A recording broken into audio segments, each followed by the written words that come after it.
@krishnakala3454 ஒரு அன்பர் யூடியூப்ல கொஸ்டின் போட்டிருக்கீங்க. நீங்க சொன்ன மாதிரி எல்லாமே நடக்குது. பட் என்னால ரொம்ப டைம் அந்த ஸ்டேட்ல இருக்க முடியல. Because of my old life six me a lot. அவாய்டும் பண்ண முடியல. இது எந்த ஸ்டேட் சுவாமி அப்படின்னு கேக்குறீங்க.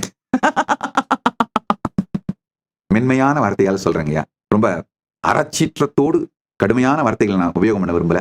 ரொம்ப மென்மையான வார்த்தையால சொல்ல விரும்புறேன், கேட்டுங்க. ஒரு ஈ நல் உணவை உண்டாலும் ஏற்கனவே மலத்தை உண்ட அந்த மனப்பழக்கத்தினால், மல வாசனையினால் மலத்தை நோக்கி மீண்டும் மீண்டும் செல்லுகின்ற மனநிலை தான் இதுங்க. அதனால தெளிந்து முடிவெடுங்கள்.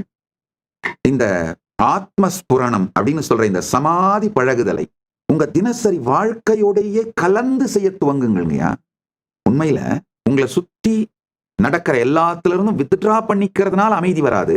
உங்களை சுத்தி நடக்கிற எல்லாத்துல இருந்தும் எல்லாத்தையும் நோக்கி ரியாக்ட் பண்ணாம சாட்சியா இருக்கிறதுனால தான் அந்த பரமசாந்த நிலை அமையும். அந்த அகம் ஸ்புரண நிலை அமையும். தோன்றாத நிலை அமையும்.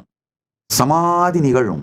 அதனால உங்க தினசரி வாழ்க்கை எடுத்து அந்த வாழ்க்கையோடைய அந்த செயல்பாடுகளை செய்யுங்கள். ஆனால் உள்ளுக்குள்ளும் வெளியிலும் நிகழ்பவர்களை பார்த்து எந்த ரியாக்ஷன் கொந்தளிக்காதீர்கள், வெடிக்காதீர்கள்.